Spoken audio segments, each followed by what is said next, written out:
All right, here we are again, back in beautiful downtown Bridgeport at the Cathedral Parish. We have a new camera today, so hopefully our sound and picture will be better than it has been before. By the time we get to the end of our course, we'll have everything perfect, then we'll go back and start over again.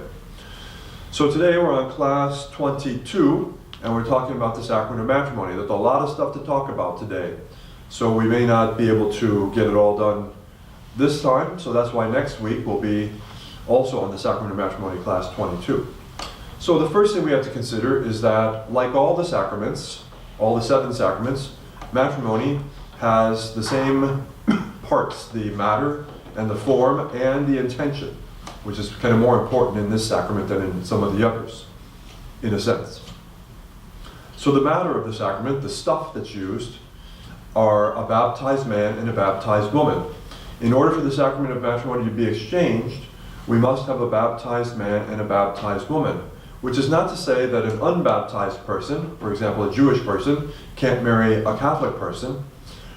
It's considered a true marriage, but it's not a sacramental marriage.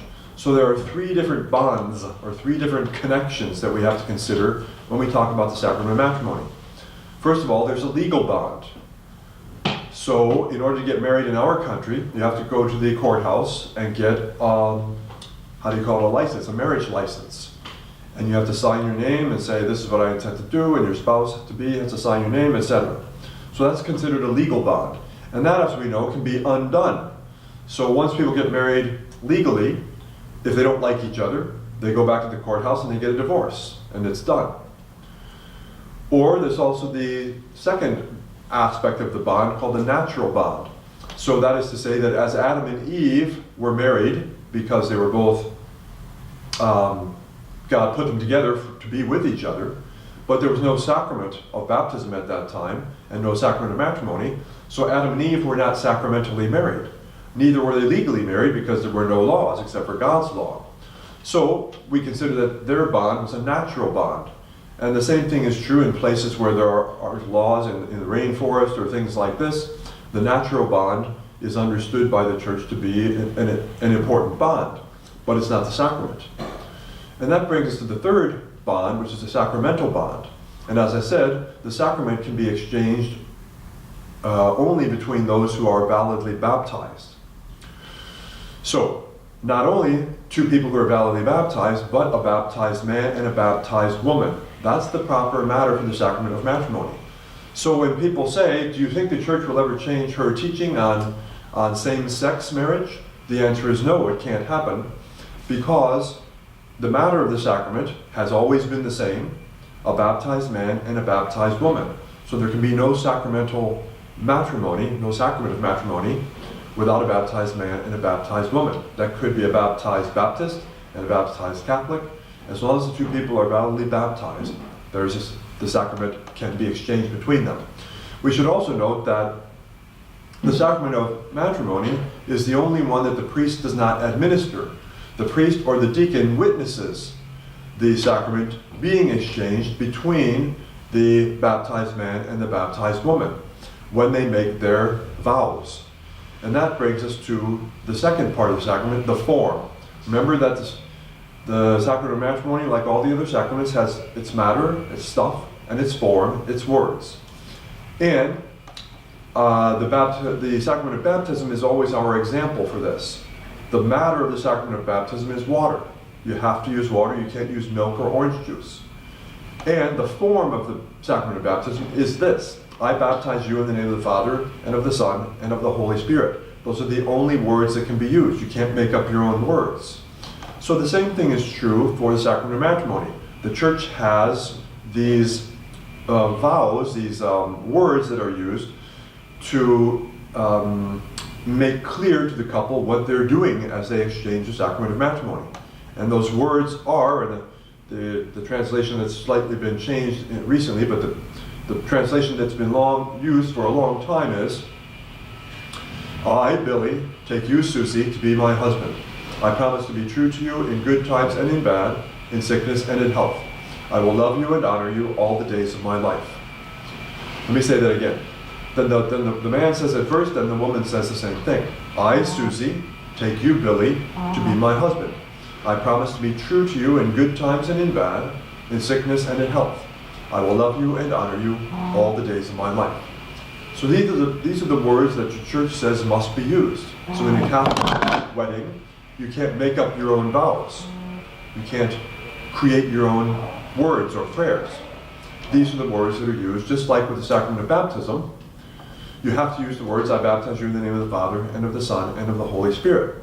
So sometimes, rarely, but sometimes people ask, can we make up our own vows? The answer is no. Just like you can't make up your own words for the sacrament of baptism. Okay, now, when it comes to, so that's the form. Those are the words that must be used. So the matter is baptized man, baptized woman. The form is, I, Billy, take you, Susie, etc. Now, that form, those words that are used, correspond to the three intentions of the sacrament. Now, in order for a couple to be able to exchange the sacrament validly, they have to intend to do what the church intends by the sacrament of matrimony. There's an intention also for the sacrament of baptism, just for the record. The intention is, of course, that the person will be freed from original sin, will live a Catholic life, and will become a functioning, practicing, responsible member of the church. That's the intention behind baptism. Not simply to wash away original sin and put me into heaven. That's not how it works. We have to live out what's expected of us when we receive the sacrament of baptism. Similarly, with the sacrament of matrimony, we have to live out what's expected of us by the church of the sacrament. So, the three intentions, as I said, correspond to the form. The three intentions are these. The first, what the priest, as the couple is standing in front of the priest at the wedding, he asks them these three questions, which they already know about, and they've already talked about them and already answered them. The first question is, have you come here freely and without reservation to give yourselves to each other in marriage? Have you come here freely and without reservation? In other words, no one is forcing them to get married. No one has put a gun to their head and said, you will marry each other or I will kill you. If that were the case, that would be an invalid marriage. The sacrament would not be exchanged, even though it seems to have been exchanged. There are other kinds of coercion or lack of freedom. One of them is, for example, if a couple was kind of encouraged all their life long, they grew up together, their parents said to them, wouldn't it be wonderful if you were married? And they spent their whole lives being kind of pushed together by their parents or their friends or whatever. That would be a form of coercion. It wouldn't necessarily indicate that they were completely freely choosing to do this. There can also be other psychological problems, immaturity or lack of understanding of what the sacrament really is about, what marriage really is. So, the first intention, have you come here freely and without reservation to give yourselves to each other in marriage. There has to be freedom or there can be no exchange of the sacrament. The second intention is, will you love each other as man and wife for the rest of your lives? And this intention includes both two pieces really, permanence, the intention to be permanently married, and fidelity. Now, permanence means you don't go into the wedding, into the marriage saying, well, if it doesn't work out, then we'll just get divorced and we'll try again. That cannot be the intention. The intention has to be that no matter what, we're going to stick together and we're going to get through this. And at the end, we're going to get to heaven together. The whole purpose of matrimony, like all the other sacraments, is to help us get to heaven. It's not to simply find a way for us to enjoy ourselves or give us something. So the idea is permanence. We enter this relationship understanding that we're going to be together for life. And by the way, when the life of one of the couples ends, when somebody dies, then the sacrament comes to an end. That's why in the Catholic Church someone is free to marry again if their spouse has died, because the matter of the sacrament is no longer there. In other words, if the matter of the sacrament is a baptized man and a baptized woman, when somebody dies, there's no longer the sacrament. So for this reason, in a Catholic marriage, when someone dies, the other spouse is free to marry again. That's the only time that a person can actually exchange the sacrament of matrimony again, is after the spouse has died. Okay, so that's permanence. And fidelity. Fidelity means faithfulness. So the idea is that the couple are going to be faithful to one another. They're going to have relations only between one another, not outside the marriage bond. So this has to be the proper understanding. You couldn't go into the marriage saying, well, if I meet somebody else, yeah, that'd be nice. That's not the way it works. The two people are for each other. And the third intention is that the priest asks the couple, will you accept children lovingly from God and bring them up according to the mind of Christ and his church? In other words, we call it openness to life and the promise to raise the children in the faith.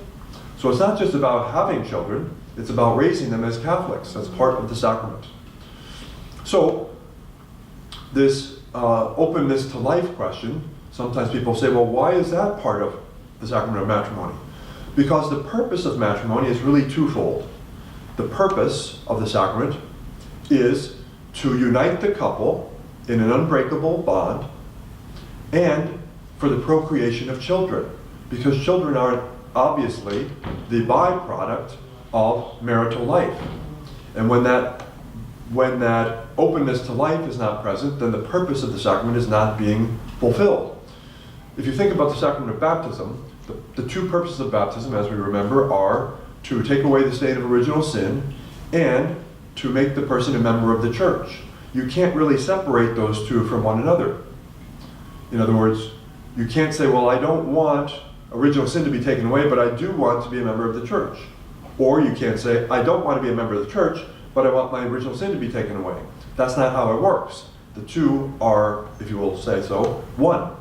So with the sacrament of matrimony, the same thing is true. The two purposes or effects of the sacrament are the unity of the couple and the procreation of children. These two go together. Now, that's a lot of stuff. I know it's a lot of stuff. Here's the thing that's important. In order for the sacrament to be exchanged, all this stuff that I've talked about needs to be in place. We need a baptized man and a baptized woman. We need them to say the proper form. I, Billy, take you, Susie, to be my wife. I promise to be true to you in good times and in bad, in sickness and in health. I will love you and honor you all the days of my life. And we need the three intentions to be in place. First, the couple is freely choosing to do this. They're not being coerced in any way, psychologically or physically. Two, they have to intend to be permanently married and faithful to one another. Permanence and fidelity. Will you love each other as man and wife for the rest of your lives? Intention 2. And intention 3, openness to life. Will you accept children lovingly from God and bring them up according to the law of Christ and his church? In other words, will you have children and raise them as Catholics? That's a big responsibility. That's a lot of work, but it's part of the understanding of the sacrament of matrimony. So, if any of these things is out of place, if we don't have a baptized man or a baptized woman, if we don't have the proper words said, if we don't have complete freedom, if we don't have the intention to be permanent and faithful to one another, if we don't have openness to life and the desire to raise the children in the Catholic faith, if any one of these things is out of place, the sacrament is not exchanged. I could tell you lots of stories, but we'll save that for another time. So, if the sacrament happens not to be exchanged, then when marriages break down, as they do, unfortunately, 50% of all marriages end in divorce, the Catholic couple can appeal to the church to see whether anything was out of place at the time that they attempted to exchange the sacrament. And this process of determining whether something was out of place or not is called the annulment process. We're going to talk about this more next time, but the annulment process does not bring to an end a marriage. The annulment process does not terminate a marriage. The annulment process is not Catholic divorce. Rather, the annulment process attempts to investigate a marriage to find out whether something was out of place with regard to the matter, the form, or the intentions. At the time that the couple said, I, Billy, take you, Susie. And if something was out of place, and the church determines that, not me, not the couple, but the official tribunal of the church is called, if they determine that something was out of place, then the marriage can be declared null. That doesn't mean that it's over, it means that it never started. Yes, there was a legal bond. Yes, there may have been a natural bond, but there was no sacramental bond. And all of this that we're talking about today is about the sacrament. Now you might say to yourself, why all this craziness about the sacrament? Why don't we just get on a plane and fly to Las Vegas and get it done and have a party? Because the difference between that kind of a marriage, flying to Las Vegas and getting it done and having a party, the difference between that and actually exchanging the sacrament of matrimony is grace. I always tell couples when I sit down with them and begin the preparation process for marriage, I always say to them, the reason that we're here is for grace. The sacraments have one purpose, to give us grace. If you're not interested in grace, then go to Las Vegas tonight. Get it done and have a party. If you want grace, we got some work to do. We got to understand what we're doing. We've got to make the effort for our whole lives to try to live as Catholics, practicing our faith, receiving the sacraments, in order to get that grace, to keep us in communion with God. How many times have we said those words? Communion with God. It's all about communion with God. Now, the sacrament of matrimony, unlike the sacrament of baptism or communion or confirmation or anything else, has a particular purpose. And that purpose is for married couples, for their unity and for the procreation of children. And as we all know, from either being married or living in families, it's not easy to be married all the time. There are difficulties that couples go through. The point is not that they have difficulties and then they just quit. The point is they recognize their difficulties, they work through them, and with the help of God's grace, they persevere. When they get on the other side of the difficulties, then they can see, well, I see what was going on there. I see what we did wrong. I see how God was working us, bringing us through this, and now on the other side of our difficulties, our marriage is much stronger. That's what grace can do. Grace in conjunction with a proper understanding of the sacrament of matrimony and a willingness on the part of the individuals to make it through the difficult times. Okay, a lot of stuff here. We got a couple more minutes. Let's see what else we got. Okay, there's something that I said in the bulletin that I think is a little bit incorrect, but we'll correct that right now. Interesting question. So there's the end of the list of questions in the bulletin. The question is number 12. How many times may a Catholic exchange the sacrament of matrimony? Be careful. Now, we've just said that the sacrament can only be exchanged one time between one baptized man and one baptized woman. That's a permanent bond that ends only with the death of one of the couples. Think about the sacrament of baptism. How does the sacrament of baptism go away? How do I get rid of it? Well, I can't. How do I get rid of my confirmation if I don't want it anymore? Well, I can't. Can I get unordained as a priest? I can't. And no sin can take those sacraments away from me. They impart a permanent character on the soul. Baptism, confirmation, and holy orders. But the sacrament of matrimony, as I mentioned earlier, does come to an end when one of the spouses dies, because now the matter is no longer there. So the answer to the question, how many times can a Catholic exchange the sacrament of matrimony, depends on how many times the person's a spouse died. Theoretically, between one man and one woman, one baptized man and one baptized woman, it can only be exchanged one time. The annulment process would say that it wasn't exchanged. That frees a person to marry. Not again, but to marry, sacramentally. When someone dies, the other spouse is free to marry again, literally again. So the answer to the question is kind of open-ended. Between one man and one woman, they can only be married one time. The sacrament can only be exchanged one time. But when there's a death, then a person who has been validly married once can validly marry again. Okay, all right, let's see what else we got here. How do we know that God made a man and woman to become one together in the sacrament of matrimony? Because in the very beginning of the Bible, we have Adam, God creates Adam, and then he creates all the other animals, and Adam realizes that none of these animals is for him. And so God realizes that too, and God makes another creature for Adam, and that's the woman. And God made them in such a way that they were complementary. They were made for each other, a man and a woman. That's God's idea of marriage. A man and a woman. What is the difference between a civil or legal marriage and the sacrament of matrimony? The civil or legal marriage, as we mentioned earlier, is simply a contract. Contracts can be entered into, contracts can be checked out of. That's a legal matter. The sacrament, once it's exchanged, is forever until the death of one of the parties.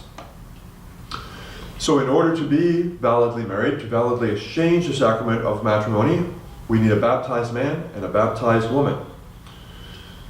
Technically, the baptized man and baptized woman should have received the sacrament of the Eucharist and the sacrament of confirmation also. In other words, they should have received the sacraments of initiation, the 3 sacraments of initiation, so that they're fully brought into the church before they exchange the special sacrament called the sacrament of matrimony. They don't have to be confirmed or have to have received the Eucharist before exchanging the sacrament of matrimony, but they should. They should have. The 2 purposes of the sacrament is to review the unity of the couple and procreation. We talked about the intentions. If these intentions are out of place or anything else is out of place, the sacrament is not exchanged. If a couple is married civilly only or legally only, and they're both Catholic, or either one of them is Catholic, they are not permitted to receive the other sacraments in the church because they're considered to be living outside the laws of the church. So when we talk about the sacrament of matrimony, we sometimes ask people, are you married according to the laws of the church? Which means, have you exchanged the sacrament of matrimony validly?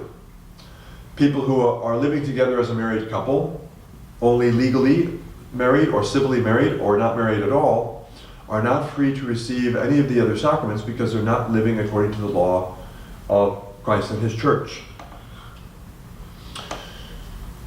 Okay. Those people who are not validly married, according to the laws of the church, are still obliged to attend Mass on Sunday, even if they can't receive communion. Remember, one of our 5 precepts of the church, 2 of our 5 precepts are the obligation that we have to attend Mass every Sunday and every holy day. That's for every Catholic, regardless of the state of life that they're in, or the state of grace that they're in or not in. Every Catholic is obliged to attend Mass every Sunday.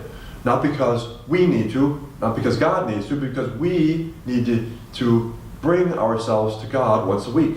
We've talked about that many, many times. I think it's enough for today. So when we come back next time, class 23, we'll continue this rather large discussion on the sacrament of matrimony. And you may need to watch this video several times before you can absorb all that stuff. I get it. Have a good day.